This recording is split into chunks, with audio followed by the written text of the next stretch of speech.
Bueno, egunen guztioi, bagoaz hirugarren moduluaren lehenengo atasa saltzera. Eta, sartzen bagara hirugarren modulora, hemen lehenengo atasan eskatzen du, irisgarritasuna eta inklusioari buruzko atasa da, eta eskatzen dena da infografia bat egitea edo erabiltzea plataforma digital bat, ekintzekin non ekintza horiek bideratuta daude iduren 5 printzipioak betetzeko.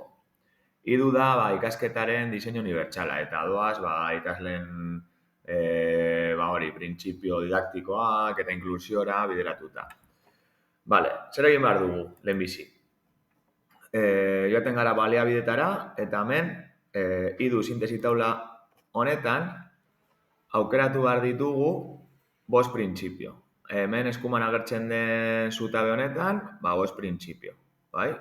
Pilo bat daude, beraz nire gomendioa pentsatu horrekin zenolako ekintzak egin alditu zuen eta hori bideratu gero.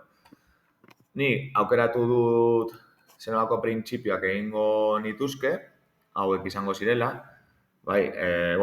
jarri dut nondik atera dudan, hau da, eskerreko zutabea, gero hobeto moldatzeko eta horietatik hartu dut bat, besteatik hartu dut beste bat, eta horrela.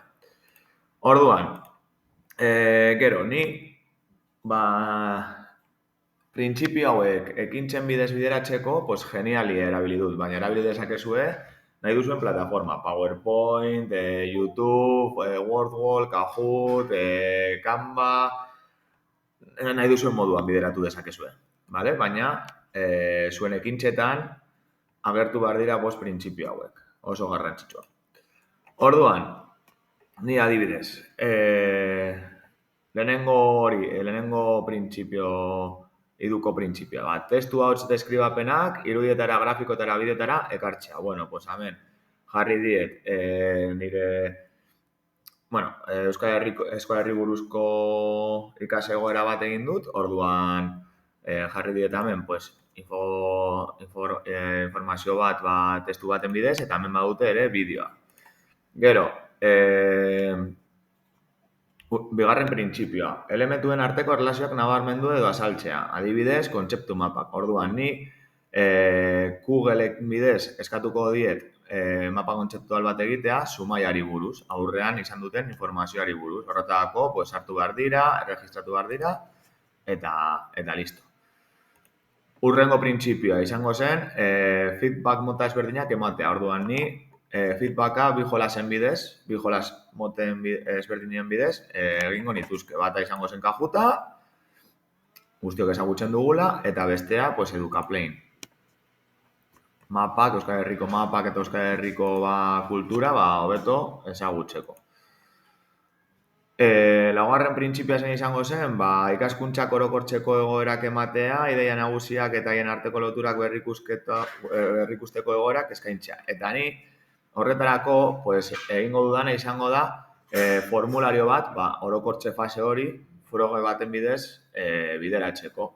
Hemen badute bideo bat berriro ezagutzeko eta hemen formulario bat hortxe betetzeko. Eta hori izango zuten, beren galderak eta bat.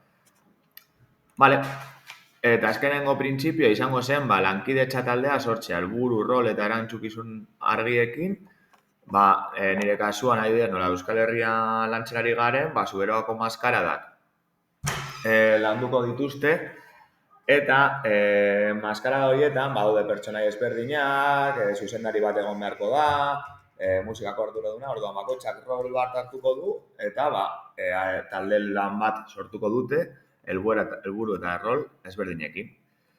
Eta, gero ja izango zen birpasatzeko mapa bat, eta Orduan, zer egin behar dut?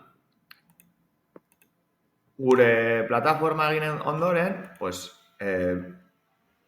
bidali behar dudana da, alde batetik, gure URL-a, egingo dut iduren plataforma digitala, jarriko dut.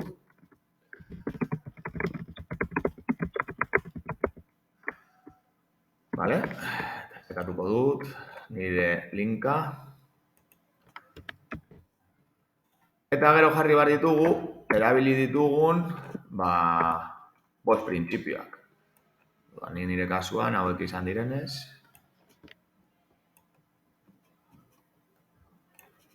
Kopiatuko ditut.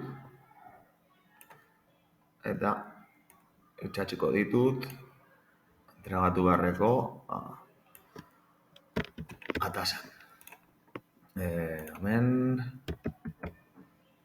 dut zenbakiak ondo ikusteko.